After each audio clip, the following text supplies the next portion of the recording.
Good day to you. This is another program in the series of Fighting Men of Rhodesia. My guest today is Gunner Rick Whitehead from the artillery. I love chatting to the artillery guys. There's something about guns and explosions and big bangs that I've always enjoyed. So I'm looking forward to his talk. Interesting synopsis, quite a bit of humor in it. So welcome to the program, Rick. Thank you, Tony. Thank you.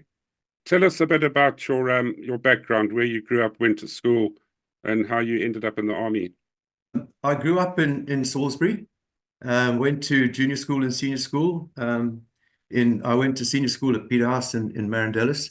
And when I left Peterhouse, I went straight into the army, intake 106, and went to Llewellyn Barracks like everybody else. And during the course of the training there, myself and a buddy went to the Osby's course.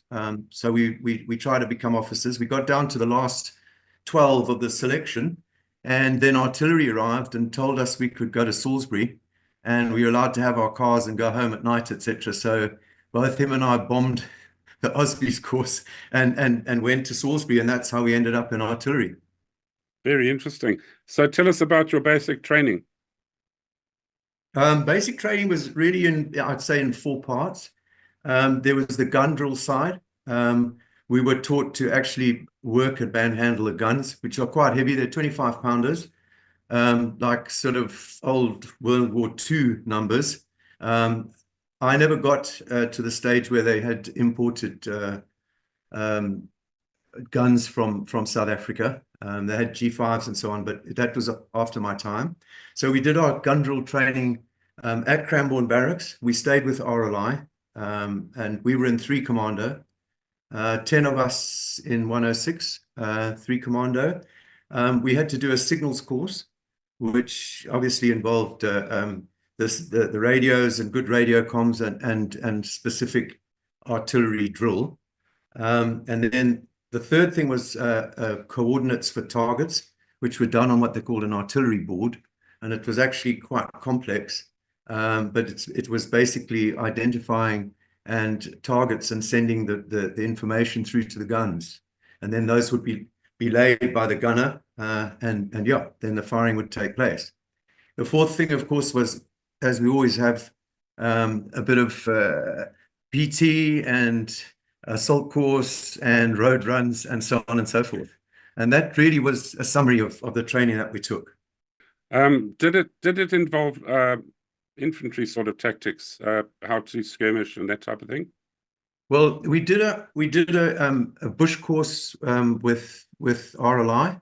We went actually on ops with RLI into the Zambezi Valley. I specifically went with them to Mana Pools, and that was kind of a grounding. We did do some coin training as well, and essentially the guns were not used for a number of years, and actually we were infantry guys. The RLI trip was exceptional. I thought it was very good. It was a bit hectic in the valley, the heat and the Mopani flies and the lack of water when we were on patrol was quite an issue. And one occasion we got lost and and ended up drinking sort of the most foul water you could ever have. But yeah, that was how it went. And climbing trees to see where the river was. I think it's mandatory to drink crappy water if you're in the army in Africa. Yeah. I remember drinking water that had big elephant turds floating on the top, and I took a spare pair of socks with me to act as a filter. One sock in the other, water through the socks, and then the old pill, the anti-death pill. Yeah. And then it made your tea taste like chlorine. And then in my case, I used my potato mash powder instead of milk by accident, so I ended up eating my tea. But these are all the stupid things that happen in the army. Hey, yeah, indeed. Which part of the valley was it that you went into, Rick? Initially with RLI was Mana Pools, and subsequent to that, as artillery, we were pretty much in the valley all the time. A camp, B camp, Kariba. As you know, initially most of the insurgencies came across the river, so we were doing patrols online there, and yeah, so we were basically reliant on swimming in the water to keep cool. Watch out for crocodiles. Watch out for elephants, marauding elephants. I happened to be chased at one stage. I was in the front of a patrol and we got chased by an elephant, and the guy at the back of the patrol said he tried to warn us, but his mouth dried up, so he couldn't whistle. So yeah, so yeah, I ended up upside down in Jess Bush, and lucky for me, it was a mock charge, and the elephant veered away. But I never went back for my cap. I lost my cap, and I never went back for it. So yeah, I don't blame you. Nothing worse than 5 tons of meat running after you. Yeah. yeah, for sure. And what year was that, Rick? That would be 71, 72, late Okay. 71, early 72. I think the SAP guys, the police had just started leaving the valley then, and we were basically relieving them. And they left a lot of equipment behind when they went, sort of coax cables hanging in trees and so on and so forth. So we did quite well on that. Yeah. I must admit the camps on the shoreline themselves were really beautiful, weren't they? Beautiful, beautiful. Mm. One of the major problems we had was with water, with the water bowsers. The bees actually invaded the water bowsers, and they were quite a problem actually. And some guys got quite badly stung in places that you wouldn't like to be stung. So inside, yeah, and yeah, and around the crutch area too. Well, my claim to fame around the crutch was a horsefly when I was doing a dump. And it got me right on the end of my cherry. And I think every turn 50 miles hurt me. I'm quite. So what happened? Carry on. Just one camp that I do remember, which was quite unique, was we had to look after this guy on the escarpment in Sipililo. And he was an old man, and his name was Toto. And he was actually a Sangoma who had influence throughout Rhodesia and into South Africa. And the Turs wanted him quite badly because, obviously he could influence the local people. Mm. And we stayed there, I think it was about 4 weeks, looking after the guy. We even had to take him to go to the toilet and so on, because it was just like a little, a little village with a few huts. Yeah, it was quite impressive. When we left, the guys who relieved us were actually attacked. I think if memory serves me, I think they managed to repel the attack, but we weren't attacked when we were there. Well, I've just done some interviews with 3 or 4 district commissioners, and they encountered these guys quite often, and they had tremendous power over the locals. And I know that Turs wanted to use them to influence the locals in their direction, because they were revered and feared. Yes. So yeah, they were very powerful. If we'd managed to turn them in our favor, it might have done something, but we never know. We'll never know, will we? Sure. What happened after that patrol? Well, we were basically also, and I forgot, it's probably before. I can't really recall whether it was before Toto or after Toto, but there was that sad murder of de Borchgrave in Centenary. And we were actually sent in as a backup force. There were a lot of us sent in, a lot of different Rhodesia regiments and also artillery guys. And yeah, it was quite an awful sight. His bucky was under a canvas tarpaulin, which somebody lifted up, and he was removed from there. But there was a hell of a lot of blood and everything all over the place. And yeah, we did quite a few follow-ups.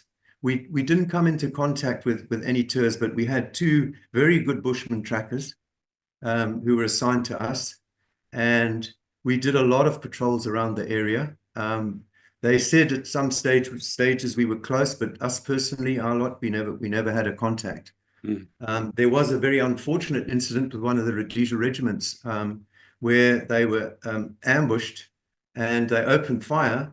And unfortunately, there was one of the farmers who was doing the tracking was in front of the patrol, and he was accidentally killed. And that were the people of Centenary were particularly, I would say, anti-TF guys after that, unfortunately. Mm. Yeah, so it wasn't great. Yeah, unfortunately, these accidents happen, don't they? Yeah, yeah. Uh, friendly fire is a terrible thing. I was also under the impression that Debauch was killed at his back door on the farm, but he was killed in his bucky, was he? Well, I'm not sure because I actually thought that he was killed with an RPG-7 through the window of his Mm, farm. And so I don't know who the bucky actually belonged to, mm, but whoever it was, unfortunately met their end in that bucky. mm. So yeah, but I thought the Butchgrave also was killed in his Mm. farmhouse. But Yeah, yeah, yeah. and I think his wife survived it, but I'll have to read up on that after this interview just to fill in some very empty grey cells. Yeah, So yeah. what's happened after that, Rick?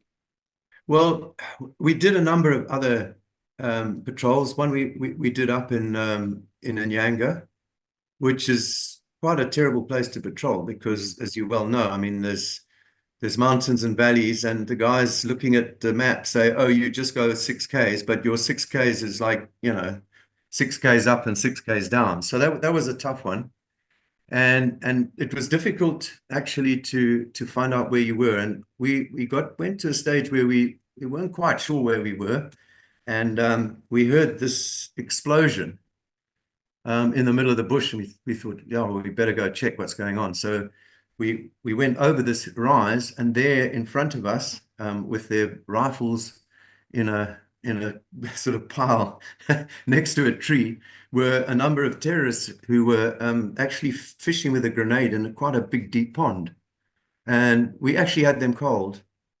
And I suggested to the guy in charge, because I was an avid MAG carrier from day one. So yeah, I said to him, let me take these guys out. And at the time, we weren't allowed to escalate the confrontation with Frelimo, as I found out afterwards, because he said, under no circumstances do you open fire on these guys. So we basically left them. And yeah, and we had a long way to go back home. So yeah, and and they we were were, definitely Frelimo, not Ters. well, I think the guy in charge was worried that we would start something. He'd obviously been told not to do anything aggressive Mm, against, oh, and who knows whether they were Frelimo or whether they were some of Robert Mugabe's lot. We don't know. mm. So Okay. after that incident, take me through to what else happened after that, Rick. Well, that whole eastern border area started opening up, and we were sent down to Gonorrhea initially. We did a number of tours there in Gonorrhea itself, and it was when we got there, it was quite a hot area. In fact, in the Black Hills, which was sort of around between Ratenga and Villas, on those roads, there had been 10 RAR guys killed in ambushes, Mm, and no tours had been killed at that point. mm, It's a very beautiful area, as you know, at Sawi Lundi area, those big rivers, and it was a very nice area to be in. But it was actually my first contact, well, serious contact. Myself and, well, we were in a large sweep line, and there had been the tours were in the area, and myself and my sergeant were together. I was MAG gunner as usual, and we went into this valley, and we found this woman with a massive pot of sadza cooking, and we tried to get some sense out of it. It was obvious that there was no village around. It was obvious she was going to feed the tours. Anyway, she was not going to say anything, so we left, and we did our evening bivvy on a hill, and we were just almost got there, and the sun was setting, and we were busy brewing our tea up, and all of a sudden, one of the guys, we were in all-round defense. I was sort of in the bottom side of the valley, and we had another two guys above us on the sort of looking towards the skyline. One of the guys shouted tours, and he'd seen the skyline, and all hell broke loose. They fired, I don't know how many rounds at us, but all I recall was I dashed behind what I thought was a hell of a big big bump, but it was a very little bump. and the rounds were flying through the trees. And luckily for me, I tried to fire my MAG, but it happened so fast. I hadn't taken the safety catch off, which was extremely fortunate, because I would probably have ended up shooting my buddies on the higher up on the hill. They managed to actually wound one of the tours. We subsequently had a tracker who did a follow-up, but they never got them. When we were sort of looking around as to exactly what had happened, between us and the guys above us, about 4 or 5 meters from us, they'd thrown a stick grenade. But unfortunately, or very fortunately for us and very unfortunate for them, they hadn't pulled the ring out that runs through the stick handle. So it didn't go off. Otherwise, yeah, we would have had more casualties. And the guys on the top had a number of rounds in their webbing. So it was that close. And their webbing was on the ground next to them because they were brewing the tea. So we were just extremely lucky. And that was really, I'd say, probably one of the most difficult times in that area. Another time we were choppered in to do a follow-up, and there was some hint that a certain village was feeding the tours. We got to the village, we found the old man and his son, who were the so-called perpetrators.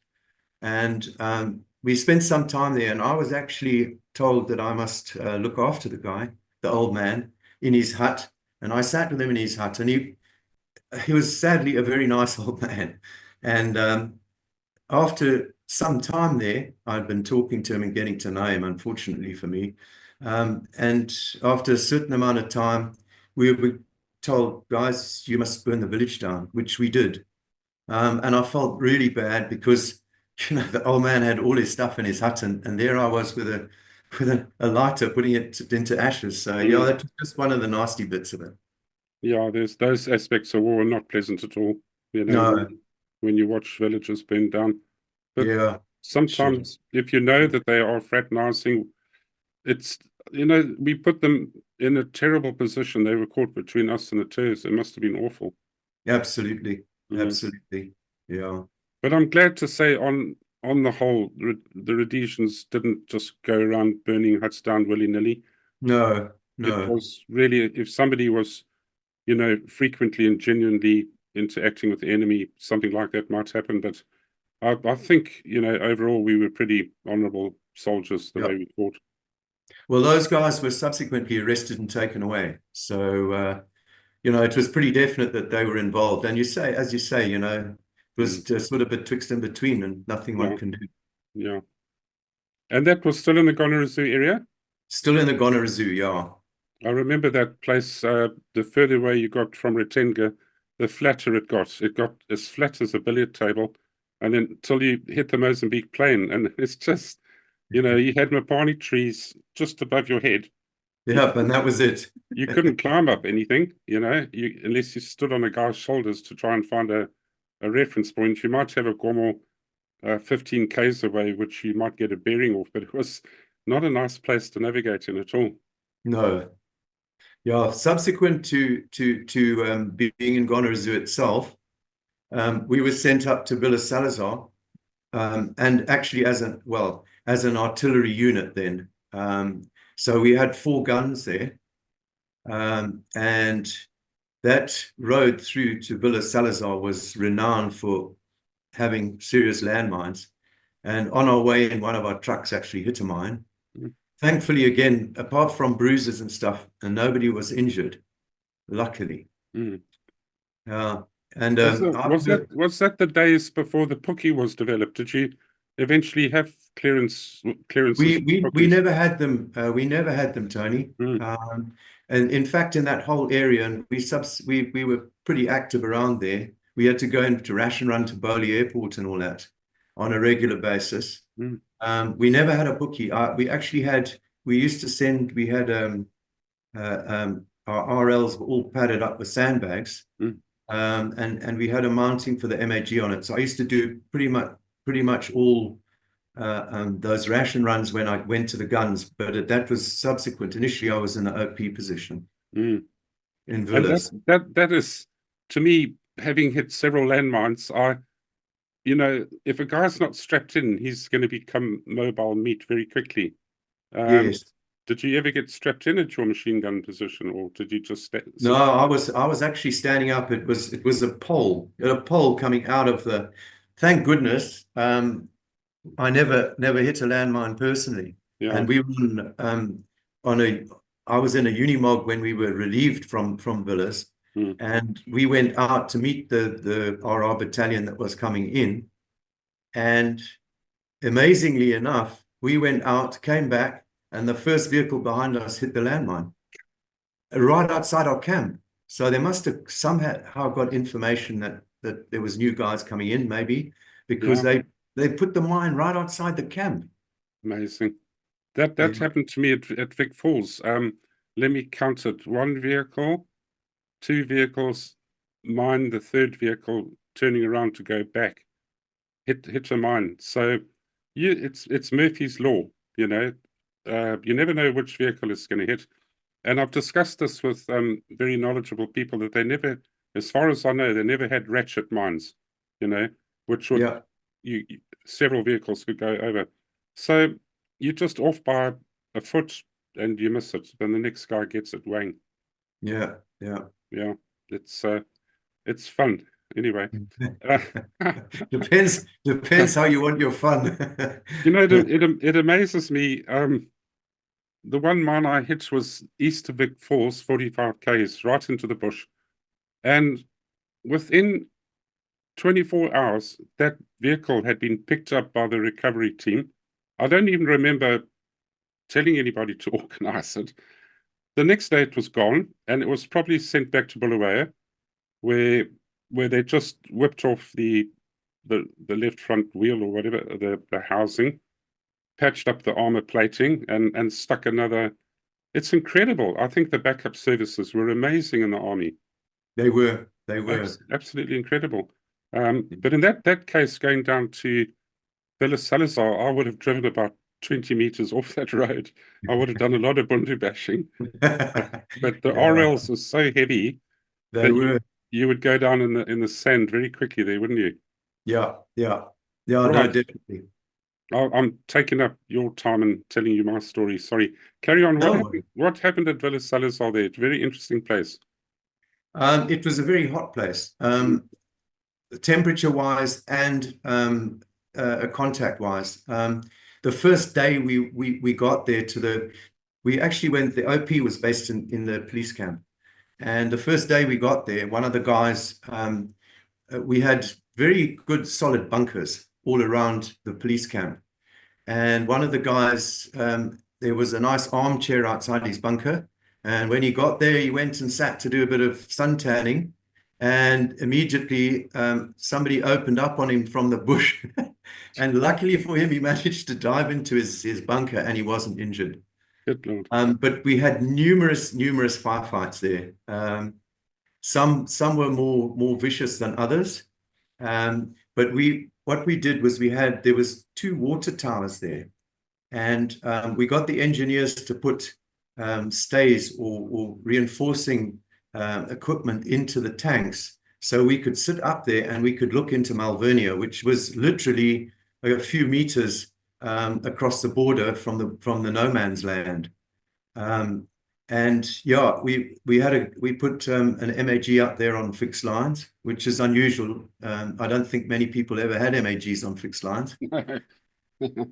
But yeah, so anyway, just to cut it short, in my particular instance, we had one rather aggressive sergeant who said, "Chaps, these guys are doing a clearance patrol along the fence on their side every morning. So we'll take this young Portuguese guy with us, He was an artillery guy as well. He can speak Portuguese, and we'll go and we'll abduct this bloke so we can find out exactly what was happening, because there were guys with Tanzanian uniforms on and all funny things that we could see from the top of this tower. Anyway, so I was elected to go along, and we went down to the fence on a particularly misty early morning, and him, the sergeant and I were in the front, and we were looking over the fence, and he said, "I can't do this. Let's open fire." So we opened fire on this dude and killed him, and then all hell broke loose. The rounds were just flying through the trees from obviously from their stand to. We'd arranged that we would run at an angle so we wouldn't be sort of going up the path of the fire. But of course, all of us but one decided, no, we're going to gap it. So we went straight back to the camp. We almost got back there, and oh no, we've got one guy missing. He actually stuck to the rule. Anyway, he'd gone down an ant bear hole and stayed there. And we actually went back and got him. And thankfully, again, no injuries. The guy on the tank fired that MAG until the barrel was absolutely red hot. Yeah. And yeah, no injuries. I just pegged the MAG empty belt into my leg when I was running away. So yeah. I'm amazed that Water Tower just didn't get wiped off the face of the earth. Well, it did. Subsequent to that, and I think I sent you a photo of it. One night they came across and took it out completely with a couple of RPGs. And yeah, it was gone. Thankfully, the guy who was supposed to be on guard there went down because his relief didn't wake up. And in that instant, they took it out. And funny enough, we had a lot of very, very lucky incidents as a unit in terms of casualties. You know, I think, yeah, just luck was on our side very often. Not always, but very often. Oh, God. Yeah, exactly. Now, tell me, I've heard a lot of stories about Villa Salazar, but I've never really finalized some questions in my mind. How far was it in meters from the building on your side that was as closest to the border to their first building? Was it about 400 meters? Yeah, I would say probably 400 or 500. Yeah, about a half a K. About half a K, because you had the police post where we were, and then there was the no man's land, which had fencing on either side, and then Malvernia, which was pretty close to their side of the fence. It's like probably your normal border situation, you know, that you find. And you had artillery exchanges, obviously, Rick, at that place? We actually when I was there, we never fired the guns there. We had the 4 guns, and the initial place that they were put in, we subsequently, I was actually on OP, but the guys who were on the guns got hot int that there was going to be a major attack on our area, and they were actually near one of the railway line ran right there, and they were next to a railway hut, a railway building, which was close to an overhead chute that they used to fill the water using engines with. But anyway, long story short, the guy in charge said, "We've got to move the guns." He moved the guns with immediate effect. And during the course of that night, they came across in force with actually I don't know what it was. I think it was a 12.7 cannon on wheels. And they fired unknowingly that we'd gone, or that the guns are gone. They fired hundreds of rounds. I went there just after that, and the 12.7 had put holes straight through the building and through the walls, and there were literally piles of doppies where these guys had stood and let everything go. Wow. And, yeah. I think, if I'm not mistaken, the one I've never heard of a 12.7 on wheels. I think 14.5s were mounted on wheels, and even bigger ones, 20 mil, slightly bigger, I guess, 23 mils. But yeah, certainly powerful enough to go through a lot of brickwork. Yeah, I stand corrected. I'm not sure what the I mean, caliber was, but it was quite a high caliber. yeah, I mean, I'm just surmising. I don't think I've ever seen a 12.7. But anyway, I'm not trying to sound over knowledgeable here, but I have seen other ones on wheels in base camps, and they were a bigger caliber. But Yeah. that is incredible that you should just pull out, before that happened. That's a big operation to move 4 guns. You've Yeah. got a lot of guys, a lot of vehicles. One of the vehicles actually broke down halfway to the new gun posse that they decided, and 2 unfortunate guys were left to look after the to look after the vehicle. And yeah, they were treated to a firefight of note. It was like a firework display, and Mm. they were very scared, of course, because they were on their own. But luckily, there was no follow up on the road, so they were okay. I've interviewed a number of people that have come into contact with Frelimo, and the overall picture that I've built up from those interviews is that Frelimo weren't sort of chicken shit. If special forces were in an area, they would come after them very aggressively. And I'm sure you sense that at that border post as well, that Yeah, they weren't timid. They were prepared to give a good answer to anything that you guys sent over there. yeah. The area to our left was actually a Selous Scout frozen area, and they were operating in there on a regular basis. So Yes, yeah, I heard from one guy interviewed recently. I can't remember who it was, but they wanted to waste Frelimo's ammunition, so the scouts did a feint attack and made a lot of noise about the whole thing. And apparently, the fireworks that went off after that, it was like emptying their entire armory just to have a go at what they imagined was an attack, and it was a feint. Uh, fantastic.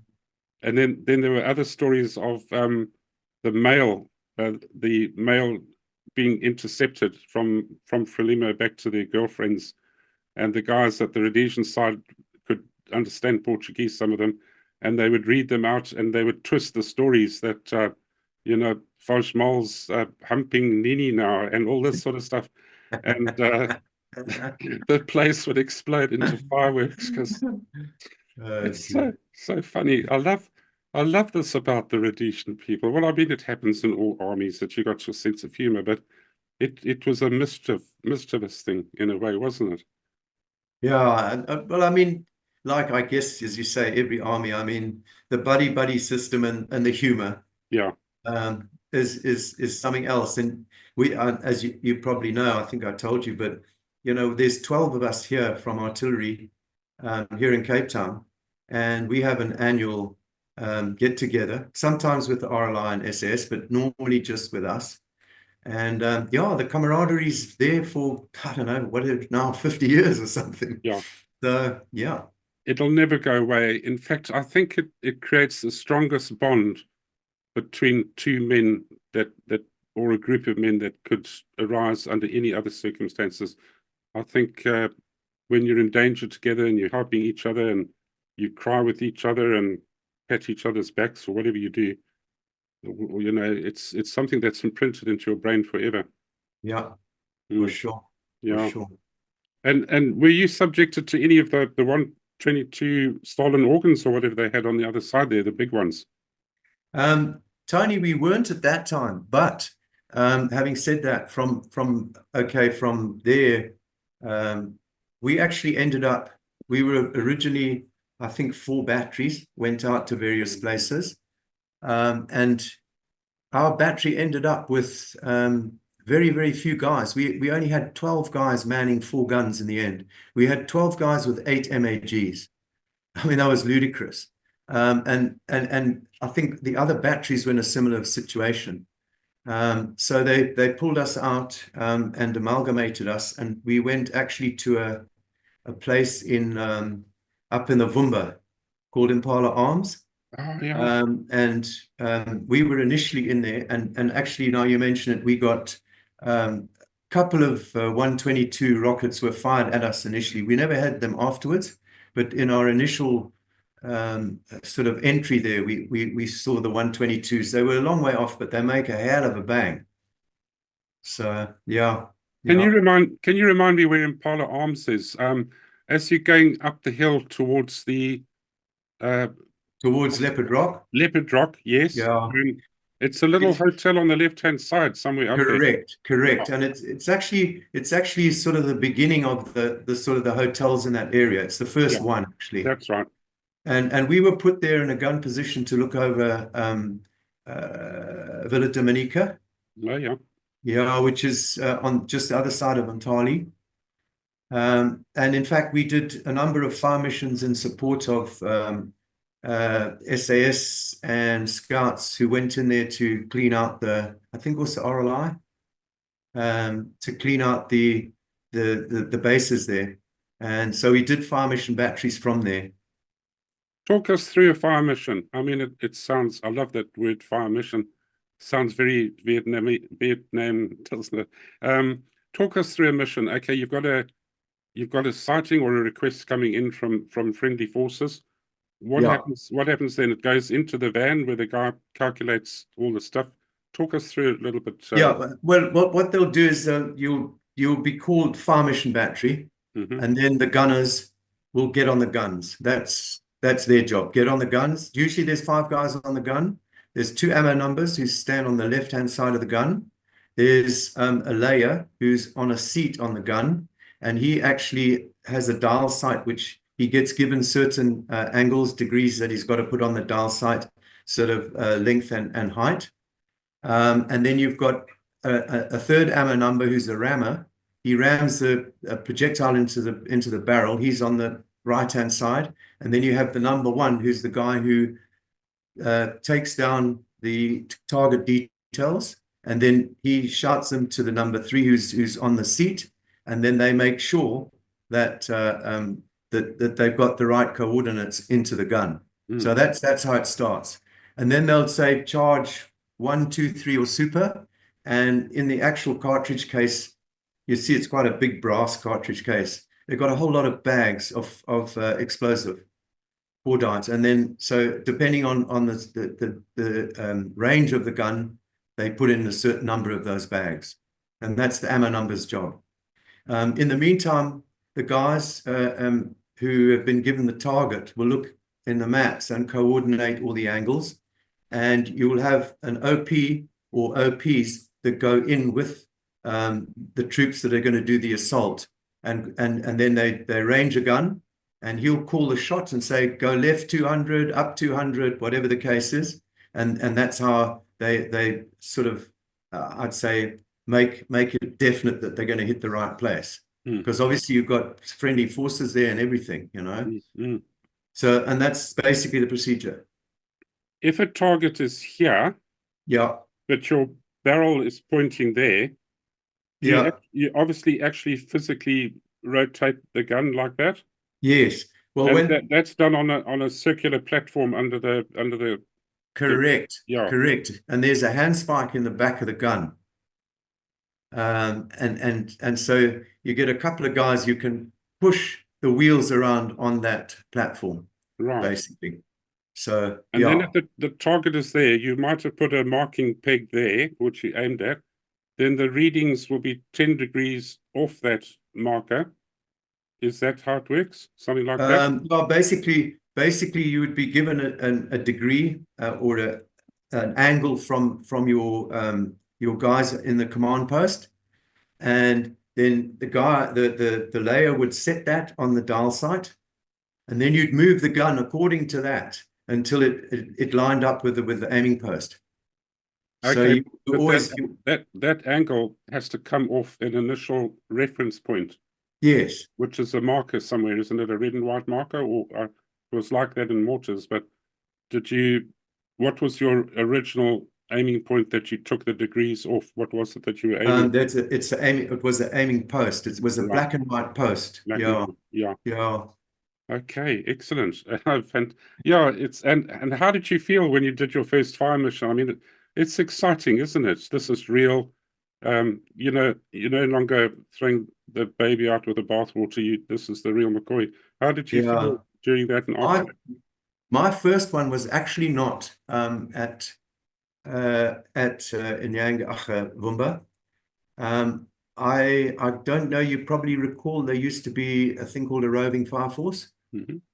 And the roving fire force would hit a specific area with all sorts of people: Air Force, artillery, RLI, SAS, scouts, everybody, regiments. And on this particular occasion, we were called to Grand Reef Aerodrome, which is just outside Umtali. And we all got together there and we went to a place called, I'll have to look at my notes. Can I look at my notes quickly? Yeah, go ahead. Anyway, we went to an area of support, let's say that. Okay. And we fired in support initially before the troops went in. And unfortunately, all the it was Chisambanji, my name, mine. That's where we went, Chisambanji. I have no clue where that is. I just went there. But yeah, unfortunately, I think they killed only two, and the rest of them are already gone. But some of the guys went to Hondi as well, in the same roving fire force. I didn't go to that one. I was on R&R. And that was just before we went into the Vumba. Interesting. I don't know how practical this would have been during the Rhodesian War, but in the Vietnamese War, the Americans, obviously, they got far more manpower, far more guns, thousands of them, but they put gun bases all through the hills, everywhere. Yes. So that rather than softening up a target with helicopter gunships, K-cars, they would flatten it with these rounds coming in from the fire bases. Do you think that would, if we'd had the guns, do you think that could have been a possible assistance to reducing the demand of helicopters and that type of thing? I think two things, Tony. I think firstly, you'd need a hell of a lot of guns and a lot of gun crews. And remember, we were pretty much on our chin straps most of the time in terms of manpower. I mean, we just didn't have a lot of manpower. We didn't have a lot of equipment either, come to that. I mean, those were old guns that we got World War II vintage, 25 pounders. Subsequently, they got guns, 5.5s from South Africa, which were much bigger, much more powerful. But again, you know, there was a limitation to the amount of people you could put in the field. And I think the other thing that in our case was, it was quite a large front, the area that you had to cover. And I mean, if you think about the guys that were putting down the landmines down those areas, those border areas, I mean, it was taking them weeks and weeks. So, you know, I think practically, probably, if we had it, yes, but I don't think it was ever going to be a thing for us. Yeah, I guess not. I think all the Americans just had overwhelming military power. So put that question out to stage left. What happened after what was it, Grand Reef? Grand Reef, yeah. Yeah. No, after Grand Reef, I didn't do any more of those roving fire forces. I don't think artillery did. I know we did another one into Hondi. But we were basically, in my case anyway, we were in the Vumba pretty much for the balance of the war, I believe. I left in 77, and just as it was sort of getting to its peak. And so I'm not really aware of it, but as I understand it, and please, this is actually hearsay. They did a lot of helping or support to incursions into Mozambique, and various live firing, which I was never actually really in. I was pretty much more, I'd say 80% of my army life was infantry, pretty much, and very little in the guns. Having interviewed an artillery guy fairly recently, my grey cells are so bad I can't remember his name even, but he said there was a split between what the regulars and territorial and national servicemen did, that they seem to operate in different areas, or I think there were 5 sort of fire bases around the country that you had different places. Did you ever interact with any regulars, or was it all territorial? No, you know, Tony, when I left, we were called up on that continuous call up. I was actually, I thought I was being clever, but I wasn't. I used to work for Rothmans, and we used to do a lot of support selling cigarettes at various functions, particularly sports like stock cars and cricket and rugby and so on. So I used to go to the major camps, but I didn't, because we used to have training camps off and on in the early days. And then if there was like rifle cleaning or some arbitrary thing, I would go and volunteer to sell cigarettes at the stock cars or the cricket and so on. But that cost me my what they called efficient years. You were supposed to have 4 efficient years, I believe. And when it came to continuous call-up, yeah, I was one of them. And I never went back to work, actually. Somebody took over the guy was in charge of our warehouse in Umtali. I was based in Umtali. I used to actually drive around with an FN in the back of my Peugeot because all the Nyanga and all those areas, Chipinga, Malseta, were all bad areas. So, yeah. But anyway, I never went back. How long was that continuous service for? It was about 18 months or 12 months? Yeah, I didn't finish it, Tony. I think we were called up, I think it was in the February 76, if I remember, somewhere around there. And I left in February 77. So that was already a year, basically. And that was for city-dwelling territorial men. Territorial guys, yeah. It was we did 6 weeks in and 10 days out. Sure, for a year or more. Yeah. Yeah. Gee, heavy going. Yeah. And then subsequent to that, as I understand it, guys were offered permanent force, and they were the regulars then. And the TF stayed TF. But I never had any experience in that. There was no regulars in the time that I was there. Only the guys that were, the guys that were actually in charge of sort of the upper echelons, if I can call it that. They were all regulars. I mean, one of our really good commanding officers was an ex-RLI guy, and he in fact went back to RLI, as I understand it, at one stage. Yeah. So what were your experiences, if any, in the Hondi Valley? I didn't go to Hondi. Oh, you didn't go down there? No, I didn't go to Hondi at all. But I believe it was a pretty hot area. Some of the guys did on that roving fire force. I believe that it was like us at Chisimbanji, it wasn't that successful because the tours got wind of it and then they were gone. And so you came sort of short, really, because they were gone by the time you got there. Yeah. But yeah. Can you remember, I know this is hard to just bring to the forefront of your memory, but do you remember any funny things that happened? Because it's always nice to chat about humor. I'm just trying to think now. I know one of our friends got a bee sting on his dick. That was quite funny. Well, we thought it was. He didn't think it was no. And when the elephant was chasing us, and the guy told us he was going at the back of the patrol, he was going, and he couldn't get a whistle out. Subsequently, that was quite funny as well. Yeah. At the time, it was not funny. No, not at all. No, not at all. But I've seen guys breaking the sound barrier, getting away from animals. Yeah. All laugh. You laugh. I mean, the guy can get killed, but he's still laughing. I mean, we had one incident where actually an RLI corporal was knocked down by an Eddie, and that was when we were with RLI and the Valley, and the Eddie was about to kneel on him, and a young troopie ran up and clapped the elephant in the ear with his rifle. Wow. The elephant turned around and whacked him with his trunk, and he shot about 20 meters. He was a bit knocked up, but he was okay, and the Eddie ran away. So he basically saved the guy's life. Incredible. Which was something, eh? Yeah. I lost one of my sergeants in southeast of the country. He was walking down a tunnel of growth, and an elephant that had been injured in the minefield got hold of him and knelt on him and then stuck its tusk right into his chest. So and it was very sad. He'd had an argument with his wife on the phone 3 days before, at Fort Vic, before we did deploy. So his last engagement with his wife was an argument. Not good. No, very sad. Yeah, shocking. But that's unfortunately the part of war. What else can you tell me?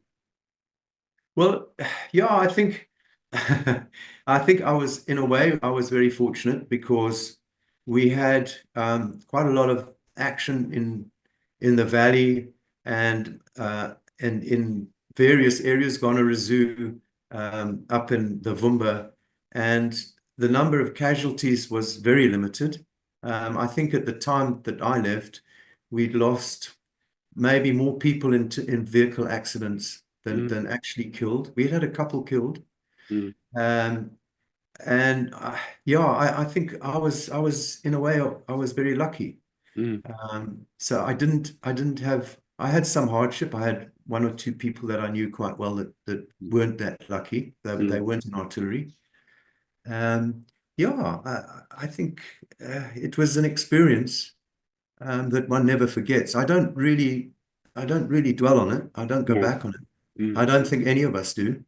And in fact, you know, when you asked to say, would I do the interview, I initially thought, well, you know, I didn't really do a lot. So there's a hell of a lot more brave guys than I am. And, you know, they've probably got a lot of stories to tell. I'll So, tell you, I'll tell you, Rick. It's not a personally for me as an interviewer. Yes, the bravery is there, and the exploits are fascinating to listen to. But it's for me, it's the average guy and the average story that I find interesting because we weren't trained to be special forces sneaking up to the enemy, which is incredibly brave. I'm certainly not mocking that. Uh, yeah, you know, and we weren't RLI guys going into five contacts a day. We were just plodders. I hated the infantry because I just seemed to walk thousands of miles trying to find a footprint, and then you have a fleeting contact, and it's just, you know what I mean? yeah. It's so annoying. But can you tell us one of the one period that really frightened you, that you know, in a contact or something? Yeah, I think that by far and away the worst was when we were ambushed. That Mm. was very scary. That was it just happened so fast. Yeah. And the volume of bullets going through the trees above our heads. Thank God the guys were firing high. Mm. But the volume of fire, it seemed like forever, but it was probably not more than 30 seconds or a minute max. Mm.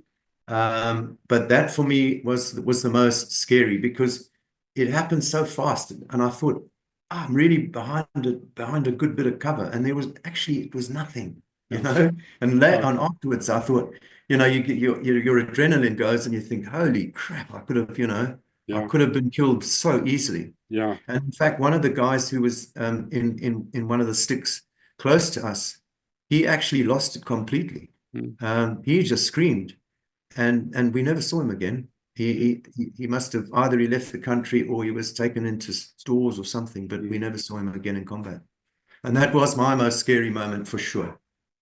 So what was your reason for leaving the country? Did you just feel that you'd had enough, you wanted to go into civilian life? Because you must have done the equivalent almost of two back-to-back national services almost. Yeah, I did my national service in 69. Hmm. That was when I did my national service and I left in 77.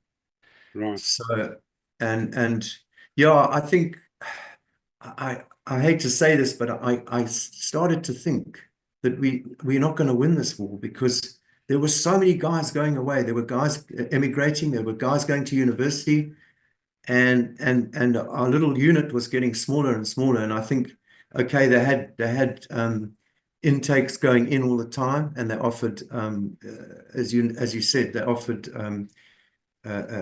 you could join up regular. Mm. But it seemed to me that we were actually not going to win this war. And yeah, I had an opportunity, Tony, because my then wife's father owned a business in Somerset West, and he was getting old, and he needed somebody to take it over. And I said, okay, I'll do it. I never did it in the end, as it happened, but that was what I emigrated for, and my immigration papers came through. Funny enough, the powers that be sat on them for a while, and my ex-wife said, "Listen, I know these papers are through. You better hand them over," because we were so short of people. Mm. Mm. Yeah. Yeah, and then I left. That was really and yeah, I've been in South Africa ever since. Well, I know when the war was on, I think the highest population in Rhodesia, the white population, was about 280,000. I don't think it ever reached 300,000. But by the time the war came along, like you're talking about 77, 78, we were losing a battalion of men a month. 1,000 men a month were leaving. Oh, I'm not saying that all of them were operational men, but it was 1,000 people a month. but men you needed anyway, whatever. Yeah, actually, my figures are wrong. Sorry, it's 1,000 people were immigrating. If you take 4 people in a family, that's 250 men a month that were going. And Yeah. it's a lot for a little army like we had. And Yeah. I know when I started out in 2nd Battalion, my first 2 call-ups, I had about I was the platoon commander. I had about 16 white guys and about 14 Africans. Um, all great soldiers. And at the end of my 3rd call up, um, there were 3 white guys, Yo. and the rest of the platoon, the other 27, were all Africans. Yeah. Nothing wrong with that, but I felt very very vulnerable because white features are different. Even if you black up, I put more black up on me than you could find in an exhaust pipe just to make sure. But it was disconcerting, and I started to fret about this as well. We did one HDF operation um, down sort of west of the Garo Sea. There was a battalion of us, and every day there were contacts. I saw so many parrot drops and heard so many contacts, and then I had a contact, and I just thought no, and the fields were burning, and we were coming across camps that these bushers covering half an acre, all hidden under the trees, and the guys, the tours that dug down through the sandstone 30 feet to find water. They had little parade grounds, and this is Rhodesia, this is not Mozambique. Yeah. And then you have a massive punch up with these guys, they run off, and you find they've got autoclaves to cook up wounded bandages and flip, man. That place became liberated, you know. Did you see it through to the end? To Well, whatever it was, 1980? I asked for a transfer, and because my major, well, I never got on with him, but I think he realized that I didn't like infantry. I wasn't performing my best, so I asked for a transfer to mortars, and Okay. I got that, and I was based at Vic Falls till the end of the war. Saw some interesting stuff there, I'm sure. but no. And then I left that and I joined Part 2 as an instructor, and that was enjoyable. Okay. Oh, wow. Okay. I was based at Morris Depot, and I I did a full course once based on my School of Infantry notes. That's the only course I did. But the rest of the time, my job was to do refresher courses for the guys coming in who've been out for 6 weeks. We'd go and do Jungle Lane and all that sort of stuff. Yeah. Yeah, we did that. I even did a stint with the old guys on the road to Motoko, the roadblock guys, and they all came with their sandwiches. They came with their sandwiches and their pots of tea and flasks, and I watched how they did these roadblocks, and I wasn't very happy, so I had to restructure that. But it was an interesting time. Yeah, it was. And then I finally saw the light about October 1980 and pushed off to South Africa. Yeah. Are you in UK now? Yeah, I'm in the UK. I'm in the UK. The irony is I'm in Salisbury, UK, born and raised in Salisbury, Rhodesia. How's that? How's that for an irony? So I'm in Bambazonke, UK. And Okay. as I look out the window, it's freezing and wind blowing. Horrible. Yeah, but it's Yeah. okay. Yeah, Well, the wind's blowing here, I can tell you. You know Cape Town. yeah, The Southeasters, we've had King of the Air, all the kite surfers, and yeah, I yeah. actually still surf a longboard, but it's been so bad I haven't really been able to do much surfing, only now and Wow. again. Oh, It's it's it's a flat very seas or heavy winds. it's a very bad place for toupees. Yeah, no, you don't want to have one. Dear. Or a comb over. Yeah. Yeah, yeah.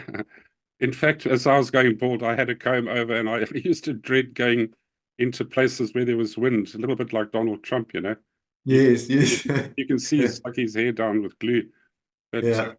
anyway, that's besides the point. Look, Rick, it's been great talking to you. And Yes, thank you. It has been good fun, I must say, and a bit of yeah, reminiscing on my side. yeah, no, it's wonderful. And as I always do at the end of a talk, I'd like to encourage other guys to come and talk. As you can see, it's not hard, and we're not glorifying pain and death, which a lot of you have been subjected to, but to just tell your story and weave it into the tapestry of the Rhodesian experience. And so Yeah. please come forward. I especially would like RLI guys because we just don't hear from you. And I think there's this sort of, oh no, I'm not going to do it. And then the next guy says, oh no, I'm not going to do it. But my question is, why? Why not? Come and talk about. It's a little bit irritating for me because I have South Africans queuing up by the million to talk to us on the channel, guys who served in Rhodesia. And I don't see why we can't get our own guys. So I hope I'm annoying you into coming forward. Anyway, Well, I'll see what I can do with my fellow gunners here. excellent. See if somebody would be prepared. Yeah, I think a lot of the guys that are here now are probably guys who've been in a similar situation to me. We didn't see the war out, but yeah, there's a couple that did. And I'll ask them. I'll say, that'll be great. guys, Yeah, yeah, if you can, yeah. And let me tell you, you put a uniform on. In my eyes, you were as brave as anybody else. And so we'll leave it on that. It's been Yeah. great Well, talking. it's been great having a chat, and hope you can use some of it. Not all the bobbing and weaving and stuff, but No, John's a very good editor. he's a good editor. He'll Yeah, and sort of, maybe you can use some of those. You know my history. Maybe you can use some of those photographs that I sent you as well. oh, we'll use all of them. Don't worry. Yeah, Yeah, so they're not great, to be honest, but we had shitty cameras and we couldn't get yes, color photos and stuff. So yeah. yeah, We're lucky to have photos actually. yeah, Anyway, all the we very will. best to you and to your family, Thanks. and have a lovely Christmas, eh? Yeah, thanks, Tony. You too, and you're doing a great job. And